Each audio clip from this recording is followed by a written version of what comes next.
本节目由超级省的同程旅行独家冠名播出，出行返现金，订机票就同程。好豆奶和爱豆，本节目由银露植物爱豆破壁豆奶赞助播出。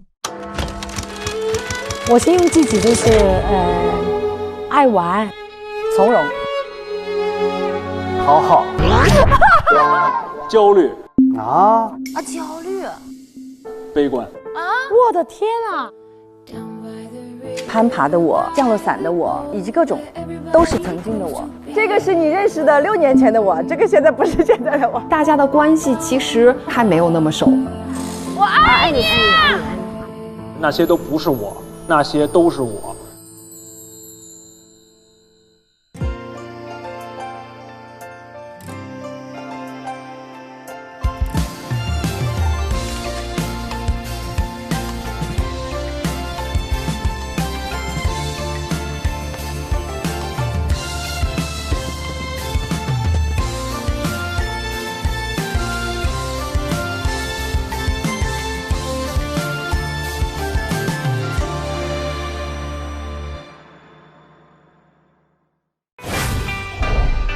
这一次的云南治愈之旅，换心团们选择放慢了脚步，在旅行中彼此守护，相互治愈，收获友情的疗愈。但自我探索的之路仍在继续。在繁忙的生活中，或许他们常常忽略了自己的情感和内心需求，但在这一段旅程中，他们治愈方式当然不止一种。一扇自我探索心理实验的大门，正在等待着换心团们。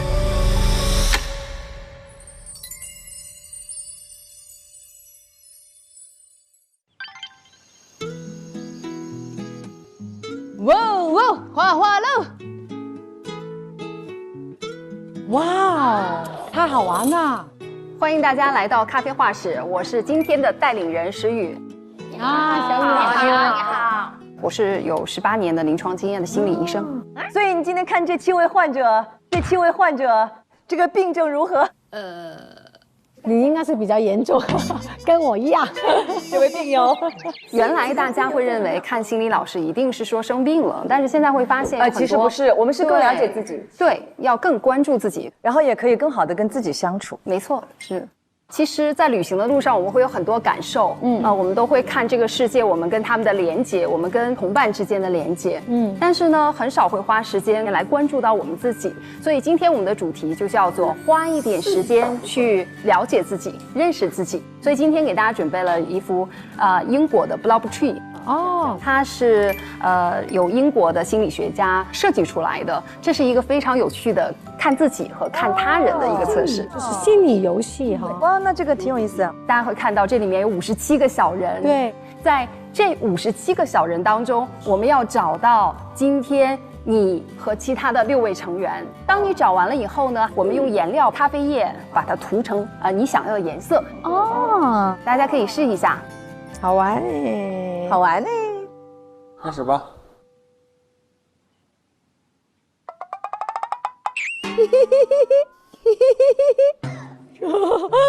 你没事吧？吓死我了！我这个笑，没有，我看到有一个我就想到了蔡三芬。你想到是我哪个？我不告诉你。你感觉好坏呀！我也先看到了叉烧分。耶，真的吗？我有那么容易看见吗？我也看见自己。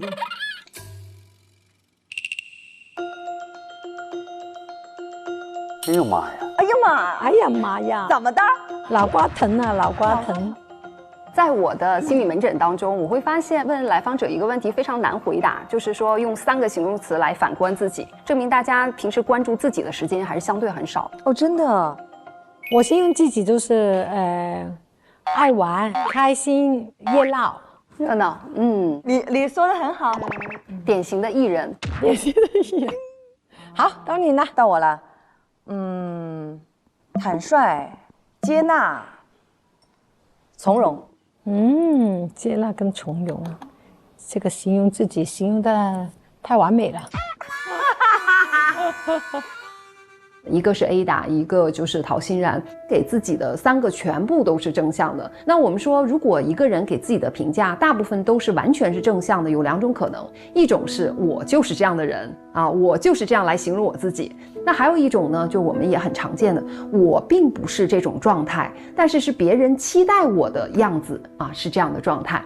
所以呢，我们也很容易把别人对我们的一些期待内化成为我对我自己的期待和要求。如果形容词全部都是正向的，我们应该稍微有一点警惕了，因为很有可能要么是你真实就是这样的，要么有可能是人格面具啊，太牢固了。3个词：讨好，讨好，然后呢？活着，这你咋回事？然后舒服。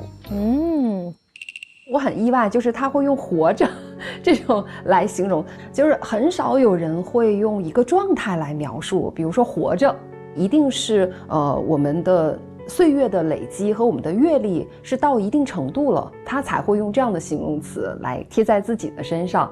活着的这个词是他对自己当下一种接纳的状态，所以我对他的感受整体来说就是不接纳自己的某一些状态，但是我又现在是接纳他不接纳的存在的，就是我接纳我的不接纳。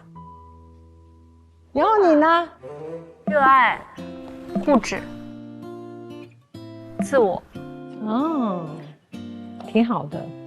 兰溪的3个形容词是热爱、固执和自我，积极的一个，中性的一个，负面的一个。你看，很多人会认为自我并不是一个好的词，但事实上，在自我这件事情，就是你自己能先过得很好，你自己先自洽了，然后才能有力量，还有那种能量去给旁边的人。所以说，自我的这件事情，在我们今天来讲，应该是个中性词。所以这样来看，我觉得兰溪对自我的评价还是蛮中肯的。然后你呢？西西，好，回答的好。想不到，对不起，算了吧。纠结、真的很纠结，自律、真的很犀利。责任。这3个词没有一个是正向的，所以从这个角度来讲，思思对自己的评价不是很高。其实我们想，大部分都会理解成是负面的，说这个人太纠结了，就是太内耗了，想的太多了。我倒觉得陈思思的这个状态没有像她想象的那么不好。思思的状态，她真的像在矿洞，她说出了很多对自己的真实的评价，就是她正面的看到了这个问题，其实要比我们见到的很多人状态要好。然后你呢？乐观、感性，还有一个词儿没想出来。哎呦我的妈，这帮人可真愁死了。第3个词，待定，没有，因为他很坚持，就是我找不到，我宁可宁缺毋滥，宁可空着，我也不是随便贴一个。所以也能看到，其实是相对比较自我的这样的一种状态，跟陈思思对比非常明显。一个是不受外界影响，一个是非常容易受外界影响。 3个词儿就是跟我一样。九郎，你没事吧？睡着了？焦虑啊，焦虑。嘿，我真没想过哎。乐观，那太纠结了。焦虑跟乐观真的是一个悲观啊！我的天啊！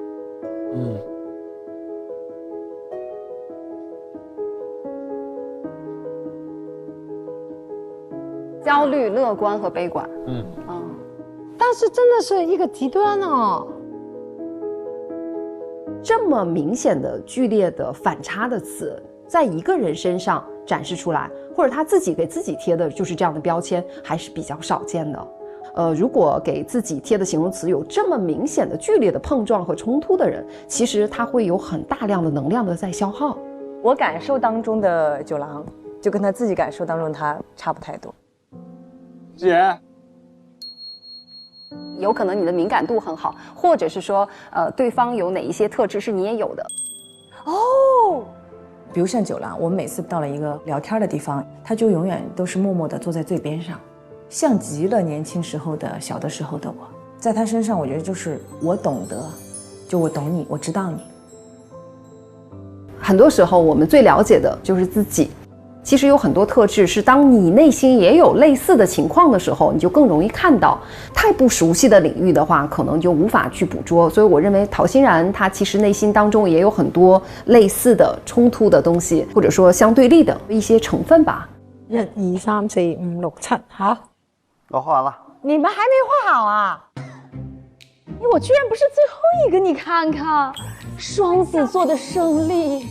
因为他是焦虑的，我有一个朋友也是焦虑的，他想东西选不了。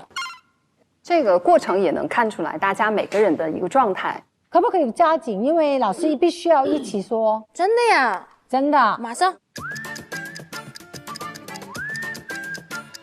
好了，1、2、3，当当。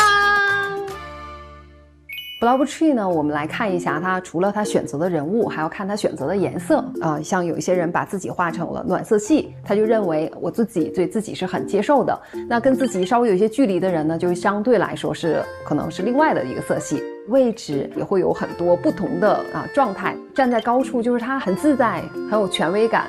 一个相对来说是靠低的这个位置，会给人更多的安全这种感觉。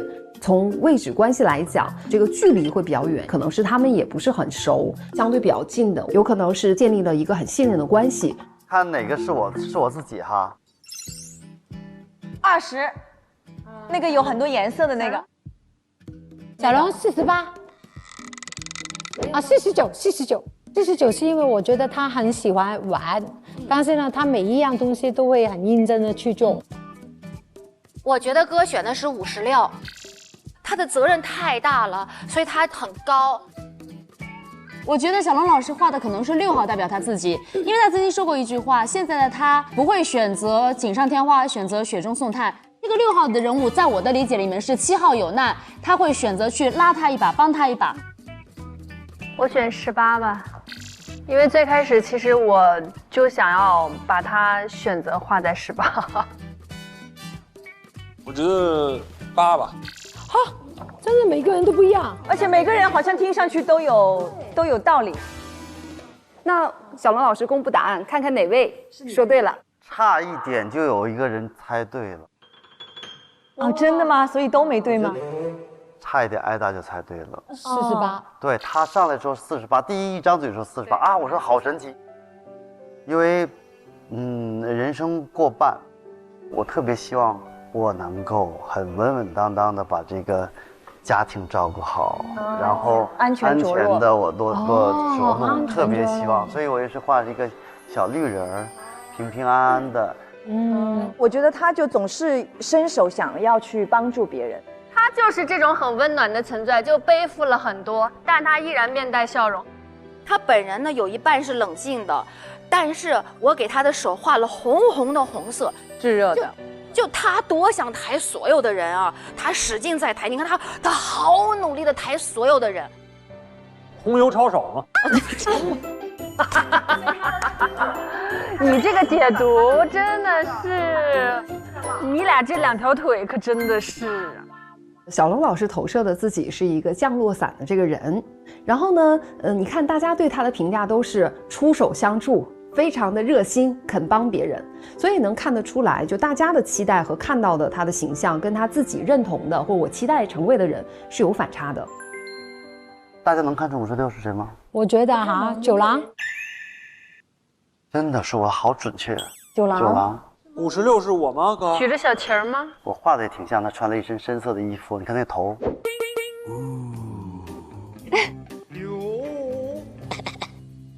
然后他举一个小红旗，我就觉得他会有一个目标，这目标可能是说就是往上走的。这个8，我。对的，真的是一下子欣然。他很不合群儿。他很自我，我觉得这样是我们想做的人。49是兰溪。兰溪啊，打枪的是我啊。对，49是兰溪，我就觉得他是一个，一路过关斩将，所有的事情他都能够战胜的人。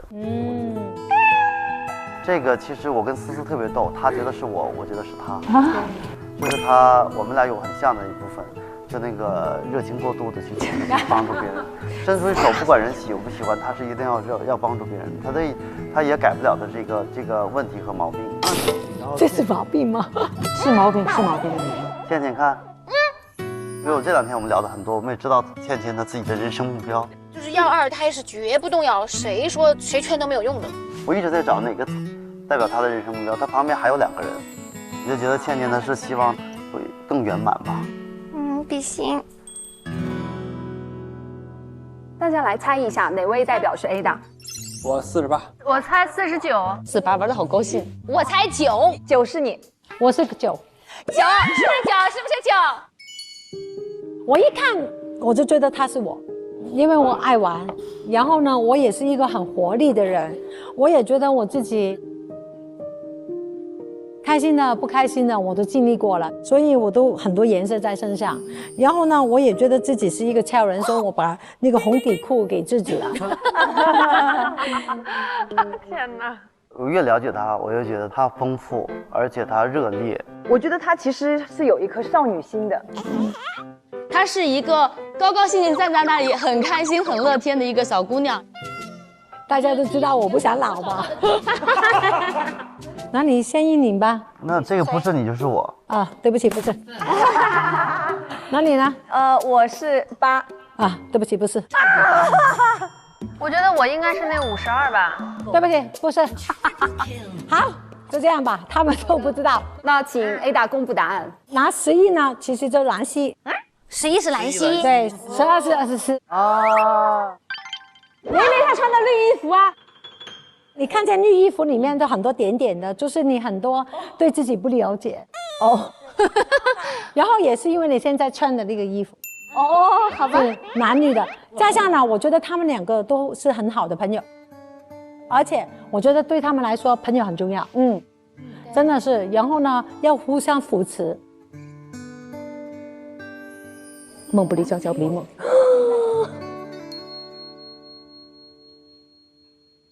要8了，9郎。8是9郎。我背对着是吗？对啊，你背对，而且他穿的是蓝色衣服，因为蓝呢是比较忧郁的。因为我总觉得很嗨的、很会开玩笑的人，已经在镜头上不停的这样子了，要搞笑什么的，他其实很想自己一个，所以这是我的感觉。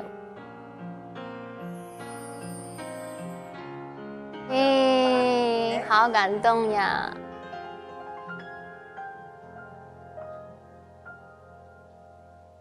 然后就是为什么给9郎画出头发？因为我觉得本来我想点的，不知道为什么那支笔哦，它是不能点的，它是只能刷。他画的这是10月份的我，应该是。对了，就是这样。你呢？48。哇，我觉得你是一个很多丰富色彩的人，因为你很多事情你是想去感受的。冒险家。对，而且你有女儿，所以你是一个会很多，就是为了她，你会带上很多的色彩的人。哦，这个是，就是为了我女儿，现在就好多事，如果我自己，我觉得算了，为了女儿可以。对，你可以的。人生进入了这个第2阶段，为了女儿。我们猜哪个是9郎哈？48。9郎画的是6，是自己。你注意看，有细节啊。有细节啊。3。你居然写了汉字。首先说这状态，我觉得特别像我，就是喜欢在一个地儿待着，然后看着大伙玩儿，然后观察所有人的喜怒哀乐，然后可能再去人家身上的那喜怒哀乐反射到我身上，就是看看能不能帮助到自己一点儿，或者说是我的一些经历能不能帮助到别人。所以这样的一个姿势的话，你认为既是正向的，也是负向？对，也有拥抱，就是拥抱的一个起始嘛，就是我随时准备拥抱所有东西。无色就是我觉得，我希望我能透明一些，就是大家能想起我的时候，就是把我的功能性想起就好了。然后没想起我的时候，就把我忘了，其实也都挺好的。我觉得他是一个特别就是怕给人家添麻烦的人。我主要怕是膈应人。好悲观。对呀。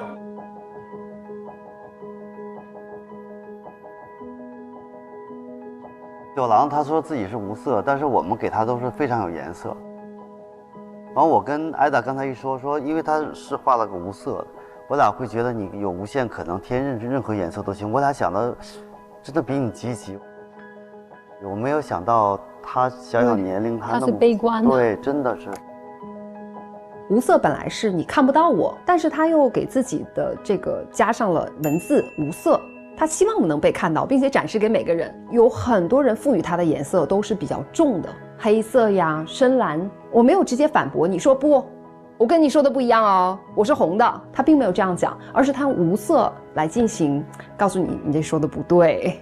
另外，无色它也是很容易被这个赋予颜色的，就是一个待定状态。我可以变成喜剧人，我可以变成忧郁的样子，我可以变成你喜欢的样子。从他的这个3个形容词就开始冲突，一直到他给自己的涂色也很冲突，又透明又希望被看到。那想问一下，九郎老师，你对就是你自己现在目前的这个状态，你是觉得是比较满意吗？还是说我想改变它？就这样就可以了，行，也挺好吧。所以你看啊，无论大家怎么形容自己，如果接受度还比较好的话，其实状态还是可以的，能够自洽。我最后选择是8号，是九郎的一个颜色。其实本来我也觉得这个是我，其实我在这2个人里面给自己做过一个纠结，因为我们2个是最乐观的悲观者。对，是的，你们俩很多地方非常像。最悲观的乐观者。对，也是最悲观的乐观者。但是我觉得我在慢慢的让自己不那么内耗了，所以我希望你也可以慢慢的，但是我觉得不强求，因为这个东西是自己感受的。对，经历都是经历。我给你选的这个蓝色，并不因为是蓝色是忧郁啊，蓝色也是大海的颜色。对，海纳百川嘛。大海也是一切尽有可能吧。他好像把自己放在一个不是那么安全的地带，那个心理的状态。但是呢，我非常渴望他得到关怀，所以我给了他一顶可以安全着陆的蓝色的降落伞。对。然后呢，我希望九郎可以看到更广阔的天空，然后安全着陆。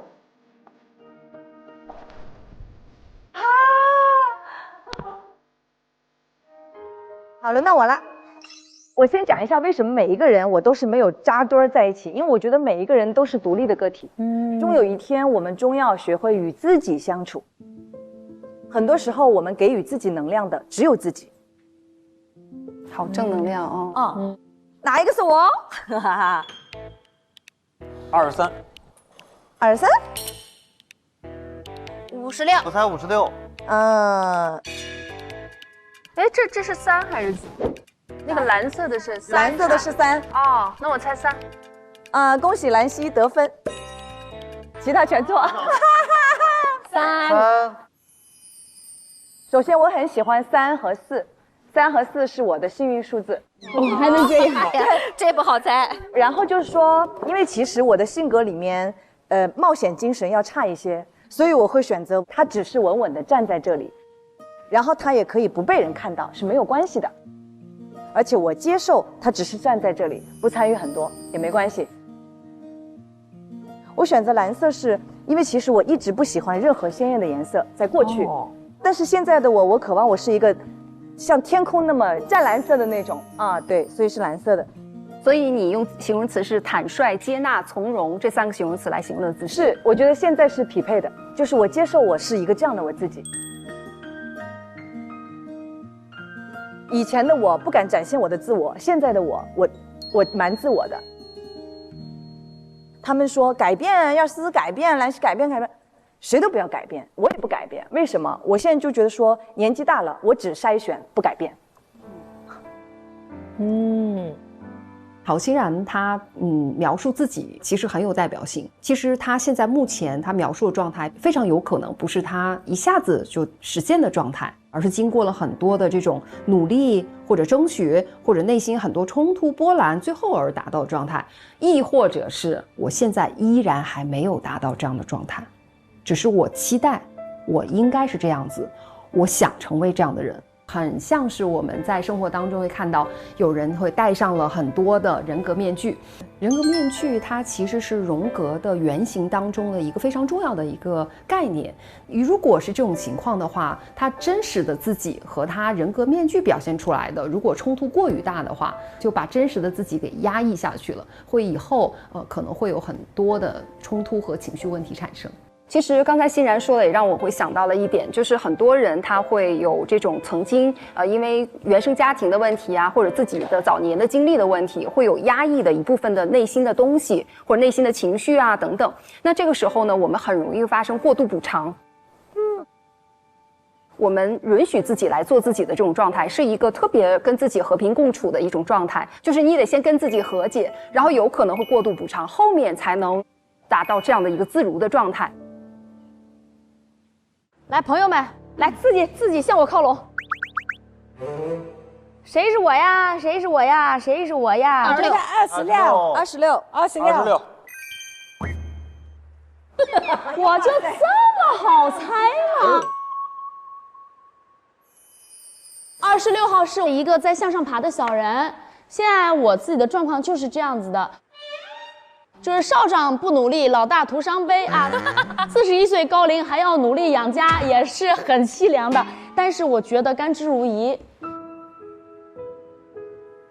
啊，确确实实，我觉得还是这句话，我觉得人在每一个阶段都要努力，没有毛病的。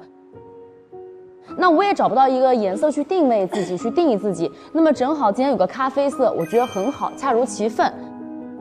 然后10是你哦，居然。因为在我的心目当中，你说你不追求高度，但是你不代表没有目标。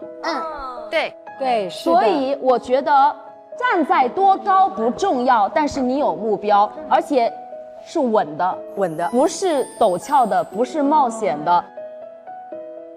然后用的是一个咖色大地色系，土地的那种颜色，对，土地的颜色是一个稳重的一个颜色。16号是小龙老师。他身上其实肩负着很多，包括家庭的重担，但是他依然是开开心心的，甘之如饴的。那这是笑的哈。但是同时，身边也有像18号，也有人在帮着他一起负担，就是他并不是孤单的。然后，之所以用到黑色这个颜色，是因为黑色其实也是包容的，也是深邃的，同时也是所有的颜色集合在一起的。这是我眼里的你。那个6、7是我画的四姐跟龙哥。还真像，对。然后第一，我想的是两个人每天都在争吵，然后每天都跟龙哥俩，你，哎呀，他太聒噪了什么的。对，他们好搞笑他们。但是两个人互相的这种，我也是我觉得如同呼吸一样的。互为6、7，对，这个两个人，这两个人就是日常的一种关心。其实两个人在互相的吐槽跟互相的所谓指责当中，两个人是互相关心的。然后两个人互相指责，要是你过来让我骂你一句，就是你过来，哎，我就很开心。然后6就是那个4姐就会，我才不过去呢，反正就是那意思，就反正有点这种感觉。思思的解释是这样的，他说这个虽然小龙老师肩膀承受的很多的重担，但是他依然甘之如饴，说黑色代表的是包容。黑色其实对于在每个人的潜意识里面都会有一点危险性，就什么也看不到，这个人我看不清楚。那从思思跟前面几站跟小龙老师这个互动当中，也能看出来他们俩其实有几段是互撕互掐的。是你是听不了人家打呼噜，还是怕你打呼噜影响人家？我直接刚要说，但是就你从回就抢过来了呀。你说的都对，因为你美。那倒是实话。哎呀，你俩干啥呀？哎，你鞋买大了。你俩一对大的得了，真的是。思思解释呢，可能又跟我们看到的又不太一样，所以就证明大家的关系其实慢慢的熟起来，但是还没有那么熟。也就是说，我不能直接把我的感受直接来告诉你的这样的一个程度。来吧，兰溪姐姐。我这还有什么可猜的余地吗？啊？我觉得是1号，我觉得是20。那个绿色的32是他。32。谁说32？我说32，绿色是你。你看，我猜对你了，你猜对我了。对，哎呦，我为什么选你？是因为你喜欢绿色，我知道。对，这个形象让我看到了欢脱2个字。对，就是纯粹是欢脱。对，就是在欢脱的年纪选择了封闭自己啊，没有找到一条可以正常去释放的道路。我帮你给大家那么可能在现在相对看起来应该稳重的年纪，我反而觉得我走上了一条自己欢脱很开心的道路。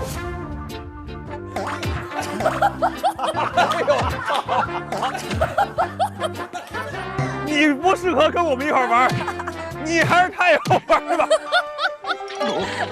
哎，这是一种什么景象？这是。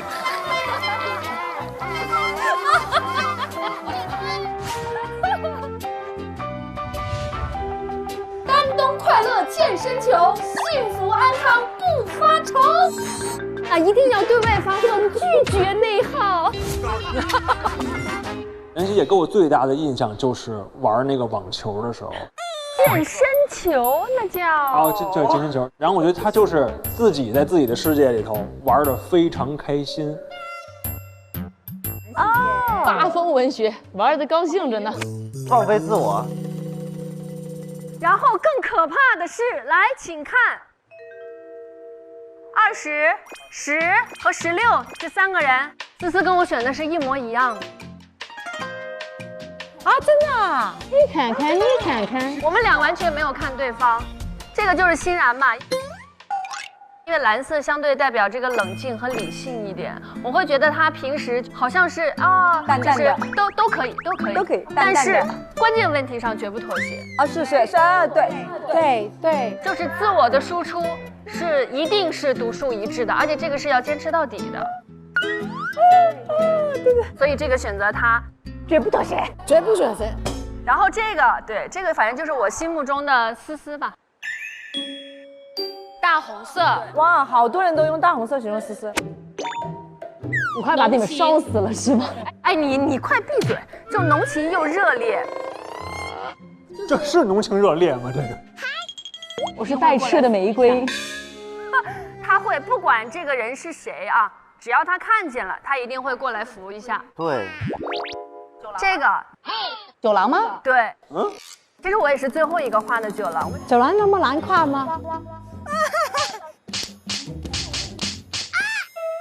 因为我把艾大姐画在上面，但是我会觉得这个很像9郎第1期刚来的状态，就是艾大姐的特质可能很快的让9郎会放下一些那些紧张的感觉，所以他会更多的会靠近在艾大姐的旁边，所以我会认为这个是我印象当中第1期的9郎。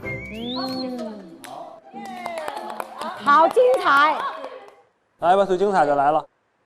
我猜15是他自己，我觉得56，我觉得是10，我觉得是9。对，我哥最了解我啊，真的。其实我是涂了颜色的，它是白色。哎，跟我选的你颜色一样，你看。是的。为什么红唇烈焰？红唇高兴哦，但是那个笔太粗了，就画的有点大。其实我是笑，把自己画成了小丑。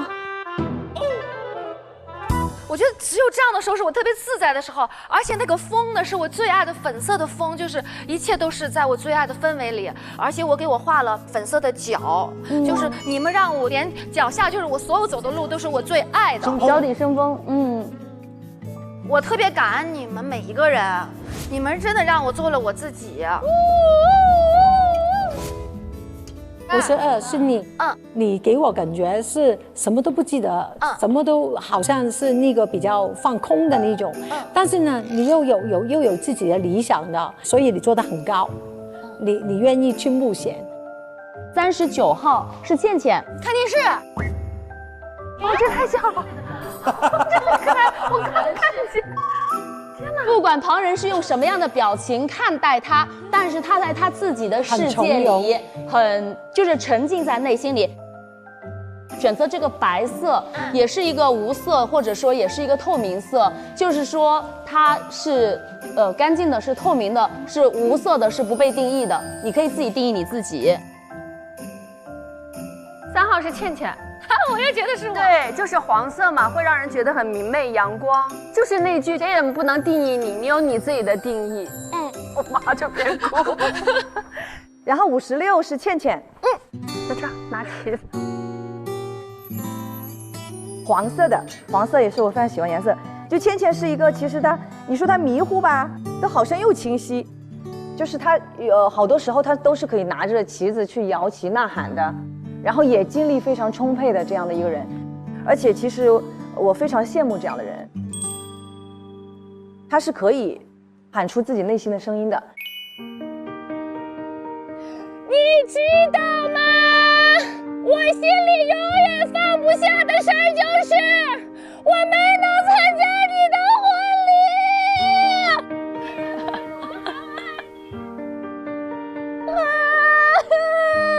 所以我觉得他是一个这样的一个旗子是给他的，他又来了，哎呀！孙倩是让我觉得跟《甄嬛传》里面最不一样的一位老师了，但是我没有想到他在节目当中，他真实的自己原来是那么的洒脱哈，然后也比较自我的这样的一个状态。就我想做什么，我就要完全去实现它。其实很多人就打个招呼 say hi 就可以了，就隔着很远的距离也可以来完成这种链接。但是孙倩她来完成链接的方式，就要跟你有非常近距离的这样的告知接触，让你知道，哎，我们两个是存在连接的。我画的下一个人呢，就是我在全部的里面最后实在没有办法了，找一个类似他但绝对不是他的人，就是陶欣然啊。别人都有表情，只有陶欣然这个没有脸，没有脸，就把后背给别人，不是，就是他愿意埋头努力。哎呦我的妈！他很愿意拼的，所以他在攀爬，我就找了所有攀爬的人里面，这个最像他，往上走。对，然后呢，为什么只有他是一半蓝一半红呢？一半海水一半火焰。他的性格底色里有一半非常冷静理智的，但是有一半呢又非常的拼、火热、不甘、奋斗。他根本就是一个男人。对，没有倩倩，这个是你认识的6年前的我，这个现在不是现在的我，有可能，有可能啊。所以10是九郎，九郎最后一个。我告诉你，九郎，我很纠结他啊，我找不到九郎，真的全部就我在背面呢，我在背面。他无色，他看不见。如果一定要找一个九郎，我觉得是这个。而且你也没有画他颜色。对。但是我给他画了红色的嘴和笑容，他其实是想把快乐、关照和那个所有的一切都拥抱给大家，所以他是正面的拥抱，但是他只把忧郁的东西留给自己，所以他站在了一个就是在我看来最不安全的一个小板板上，然后我画了淡淡的蓝色，因为我觉得他的那个忧郁没有那么浓，但是真的还是有淡淡的，所以我给他画了一个小板板。哇，全部。谢谢姐，行吗？对，太棒了，太棒了，太感动了。其实这一次真的是挺好的很有意思。在这一趴的整个环节当中呢，是非常好的来认识自己和认识别人，以及认识关系的这样的一个环节。小龙老师的他的不劳不去的一个结果啊，也蛮有意思的。他大面积的其实都是小绿人。小龙老师把自己画成了绿色，那跟他一样拥有绿色的人分别是谁呢？包括8号陶欣然、49号兰溪，还有18号的孙倩。他把这3位都画成了绿色。我们认为把其他的成员画成跟自己同样的颜色，代表的是我们是同类人，或者是我们会更近一些。Ada 画的跟杨九郎的是位置关系是最近的，但是他们的色彩又是完全不同的。然后呢，他给自己赋予的色彩又跟降落伞的陶欣然的这个小人是一样的，所以我会认为，可能在 Ada 的这个视角里面，从距离讲，杨九郎和陶欣然和 Ada 可能会更熟一些。从杨九郎的这幅图里面，要看谁跟他的颜色更相似。那这样看起来的话，那一定就是7号，他赋予的张小龙老师的这个白色跟他是最靠近的，很像。还有一个呢，就是降落伞小人用咖啡色来标记的 Ada 的这种形象，跟他也会更近。所以从他的内心来讲，是跟张小龙和 Ada，蔡少芬会他认为是更靠近一些的。孙茜的这一幅最有意思的是，他把杨九郎所有的人当中，只有杨九郎自己是把自己涂成是无色的，但是在孙茜的这幅作品里面，其实也是一样的，就是看起来只有他一个是懂得了杨九郎的他的内心啊，所以我也能看出来。然后他去观察到每个人，其实真的是并不像他看起来这种大大咧咧的状态，其实是非常非常细腻的，而且洞察力非常强的这种。兰溪是跟往期节目展示出来的还是蛮像的，就是他喜欢站在关系里，但是他又跳脱出来，也有这种感觉。就是在整个 Blob Tree 里面，其实是2张拼起来的，他是完全是自己在另外一张这个画面里面，而其他的6位成员是完全在左侧的这个画面里面的，所以他既享受在关系当中，其实又有点独立于外，就这种感觉。陶欣然的这幅图的话呢，从色彩方面会有很多碰撞哈，它赋予杨九郎身上的颜色是暖色系，是橙黄色。但是呢，很有意思的是，你看他在前面一趴会直接说了，你看他身上的一些特点，我是能看得到的。有可能他自己身上也有杨九郎身上的某些特点。那这个时候他给他画的伞，其实有没有发现就是蓝色的，跟自己他赋予自己的颜色是一样的。所以从 Blob Tree 的色彩投射里面，我们一定会把跟自己有相似特点的人标记成跟自己有相似的颜色。我们看思思整体的这幅图，那我们来看这个整个的这个团圆当中，他把谁放在了他所期待的树的最高处？一个是 Ada， 还有一个就是他的好朋友兰溪。也就是说，你即便跟他玩得很好的人，不是跟他一样的人，而是我向往成为的人。所以我是觉得，思思的内心其实还是蛮辛苦的。这样的一个状态，因为有一个比我优秀的朋友，或者他认为我的朋友比我优秀，是我要成为像你那样的人，我要永远去努力去靠近你。通过咖啡画室的这一次的心理团体活动，会让焕新团的每一位成员都会更好的去认识自己，也会让他们之间的这种关系更近了一步。我更了解了彼此，我相信对于他们无论是今天还是日后的生活，其实都会有很多裨益。恭喜大家完成了一次心灵之旅。那接下来呢，想请大家每个人说一下，经过这次绘画，你的感受是什么？其实我感受最多的，就是所有人画的我，都是一样的我。就说你很统一啊。但实际上，我是纠结的，这几年我还是纠结的。我是因为到了一定年龄，就稍微的做一些减法。但是改变不了自己的性格，有的时候也是真的是没有办法，所以我挺感恩大家印象当中的那种我，或者认为的我。我想改变，我这2年特别想改变自己。我当看到朋友圈中他们发现说有一件事情去求救的时候，我说这个人我想想是谁啊？是谁？我记不起来了。我说别多管闲事，你已经就有点承受不起了。翻过去之后，过一会儿想一想，哎呀，我难受的时候，别人也会帮助我。他们肯定要发朋友圈，肯定是得有很重要的事情，实在找不着人，我就给他发私信。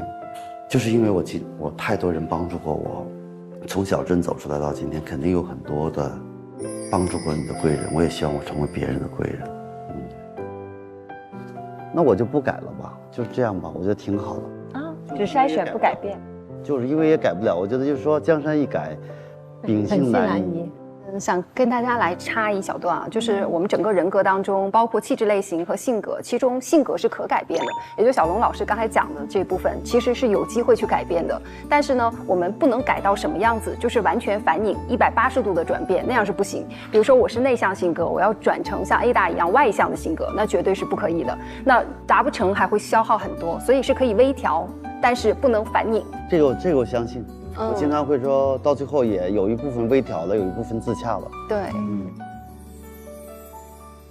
我觉得大家都觉得我现在的我是粉红的，很乐观的，很开心的。我觉得就是很感恩，因为我以前很不理解自己，觉得自己有性格，但是好像也没有性格的那种。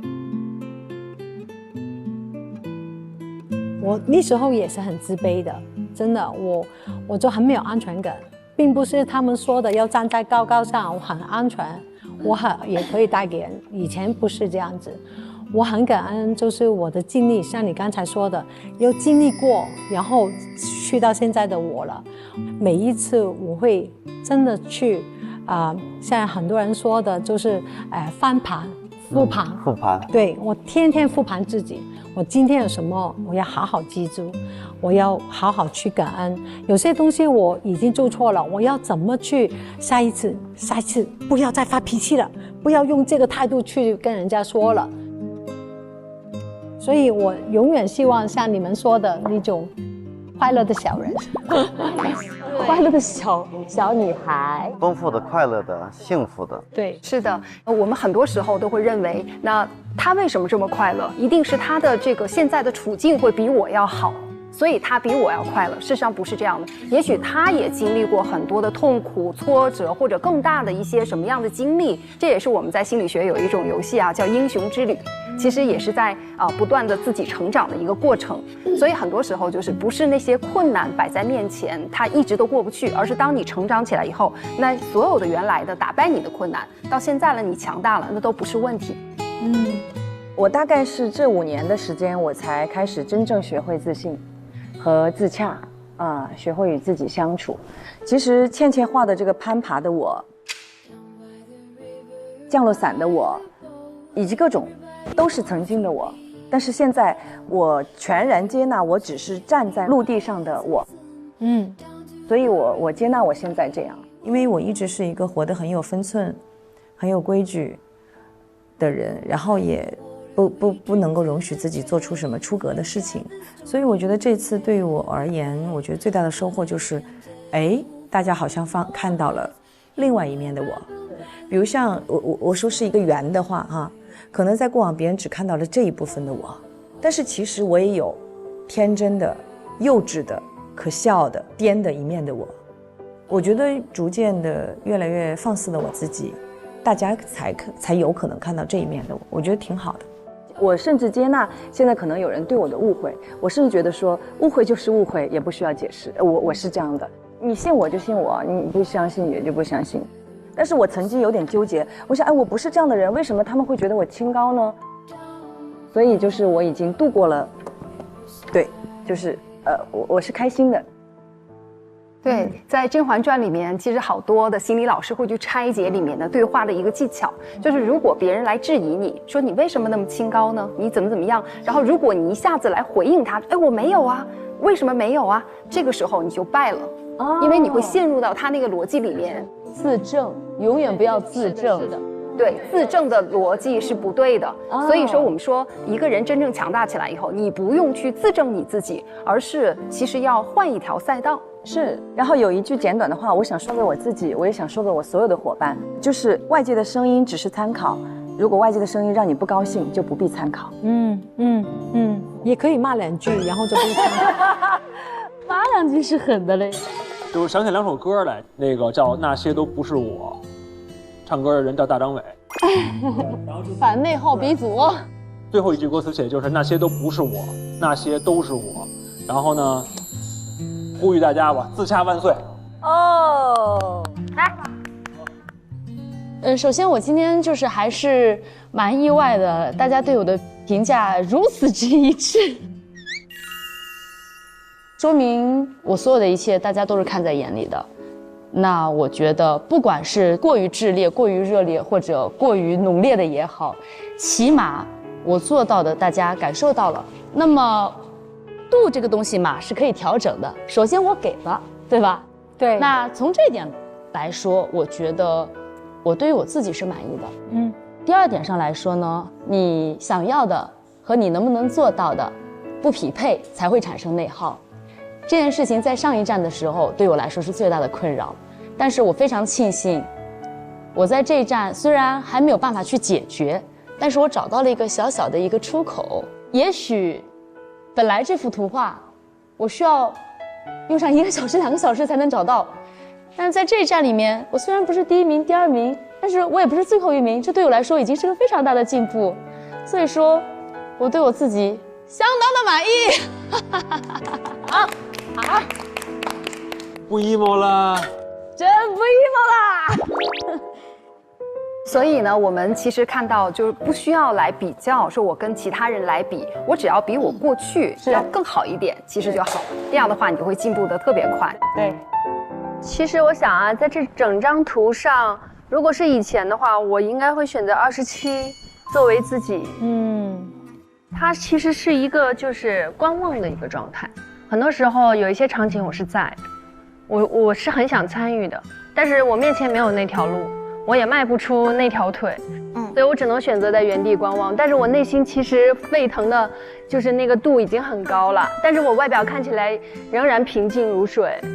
但是我很高兴啊，就是我曾经有一段时间一直认为，哦，是我住的这个地方，我总会给自己找原因，这不好那不好，总有这样的问题，所以我需要搬家。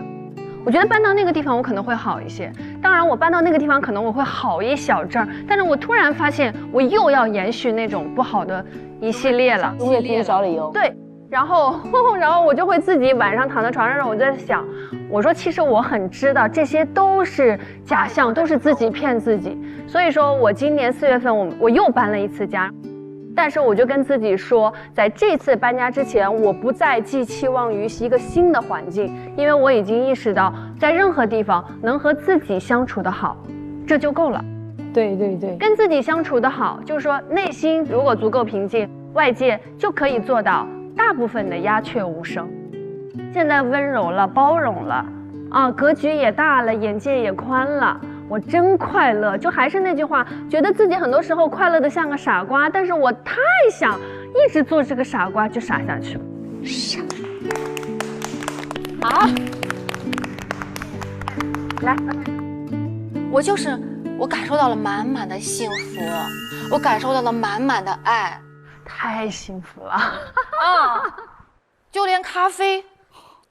这是梅庄特意给我做的咖啡，里面有我特别喜欢的桂花和我最爱的荔枝，所以他特别懂我。然后这杯咖啡我一看就知道是思思给我做的，因为今天早上我想带2个这个香料回家，我万不知道我们开了这么远的路，他一直偷偷的把这个香料装着，然后呢给我做一杯咖啡，把它放在里面。所以我就觉得我今天晚上不睡觉，这2杯咖啡我都要喝进去。哎呀，我喝的是满满的爱，你知道吧？和所有的烦恼说拜拜，和所有的快乐说嗨嗨。哎，我亲一下每一个人行不行？哦，从酒廊开始。我爱你！来，我爱你，爱你，爱你，爱你！哎呦，天哪！来。我爱你，踩到了啊！妈呀！我在亲他那个热乎乎的红色的心脏，用你那个热乎乎的红色嘴唇是吗？我亲了他无数次，我太爱他了。哥，我爱你。我这边，哎，我代表所有人给你爱。哎呀！你记得爱，谢谢，好。孙茜就是给我的感觉，我相信很多那个观众也会跟我一样，就是角色跟你本人，让我看到很多的反差。你分裂了。我在节目当中看到的锦溪姑姑是应该是那种非常大的心脏，然后非常的沉稳，她的心理年龄要比实际年龄要大很多的人。It's me 。但是今天我在现场看到了您，我觉得就是小姑娘的一个状态，对小女孩内心有特别火热的东西，其实蛮赤诚的。我觉得这份赤诚其实蛮珍贵的，因为他们足够爱我，我才可以是我真实的我自己。说的特别对，真的。我听完大家各自的分享以后，我觉得我也很有收获。其实人的成长就是一个不断跟自己去重新磨合、重新相处更融洽的这样的一个过程。然后身边朋友他们眼中的你又是什么样的？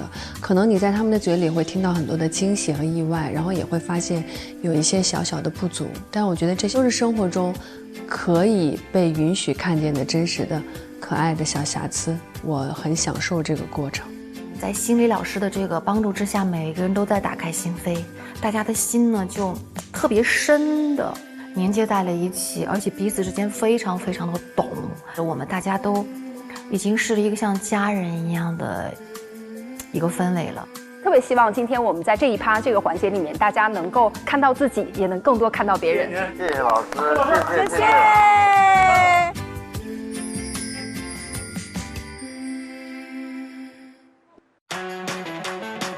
欢迎来到塞上江南宁夏。哎，你看，哇，这也是一只鸟的形状，是不是？什么？那是大风筝。这个怎么可以不去啊？太爽了！这个不能不去。不要犹豫，不要犹豫，不要犹豫，抢占先机，先抢占先机。爸爸，我找到了。找到了吗？爸爸，这个是你的羊。来，不要着急，不要着急，不要着急。哇塞，陈思思女中豪杰，一定要顺风捡啊！哇，好大坨的粪呐！这里好多黄金啊！我现在除了虫子之外，我也怕屎，我还有点晕，晕屎。微信搜索同程旅行小程序，订酒店、机票、火车票、买门票，千算万算都划算。7月17日第2周起，每周3、周4中午12点正片更新，会员抢先1周看。周5中午12点，会员专享策划衍生，正主聊不停。周6中午12点，会员专享加更版，看更多正片未播的精彩内容。周中花絮、预告定期掉落，还有会员礼包换新小站，包含超多独家内容。快来和娘娘团一起开启换新之旅吧！非常突然的就开始了。皇后和华妃谁是好领导？我觉得华妃是好领导。哎，你这个华妃人不是啊，华妃蠢啊！皇后永远在推卸责任，皇后是很清醒的。就完全不可以当领导，在我们这一行，有的就你看着他到那儿了，然后就开始就嘚瑟了。曹贵人做同事更可怕，还是安陵容呢？是华妃在后面逼迫他，你要帮我把这个人给处理掉。安陵容是很可怕的，安陵容的欲望根本不是往上爬，安陵容她本身就是被害妄想症，谁都对不起。每次我看我都给我气的，告诉你一个个，真是一个个。我第一次好像最早试妆的人就他和甄嬛3个人。对，就我们3个人。哎呦，我说这3个人怎么？大家好，我是奔赴万人现场的策划人梁龙，我是奔赴万人现场的策划人薛之谦，还有一位特邀的策划人，都知道是谁了，对不对？让我听听你们为谁而来。我们将带领一群音乐人，通过每一场真实的线下售票演出，一步步冲到属于他们自己的万人演唱会。欢迎来到喜人奇妙夜。1周的工作做完了，老板的嘴被我堵住了。周末包饺子的馅我已经和好了。张无忌你在哪儿？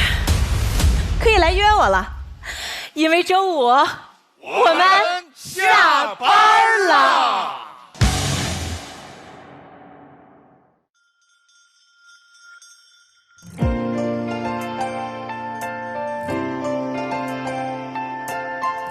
我们就往这边走吧，妹妹们，还是姐妹重要。上微博参与《换新环游传》话题讨论，和换新团一起聊旅行趣事。更多精彩内容尽在新浪娱乐微博综艺新浪综艺节目。旅行的每一站，换新官都将在微博分享更多精彩内容，快来一起换新环游吧！腾讯视频电视版、极光 TV 同步播出，畅享大屏极致视听体验。关注腾讯视频 SVIP 微信公众号，获取更多追剧资讯，领取 SVIP 优惠。首次关注还有机会抽 SVIP 年卡会员哦！关注腾讯视频 VIP 微信公众号，可参与抽会员哦！让智能创作如影随形，腾讯智影用 AI 超能力和娘娘团一起出发。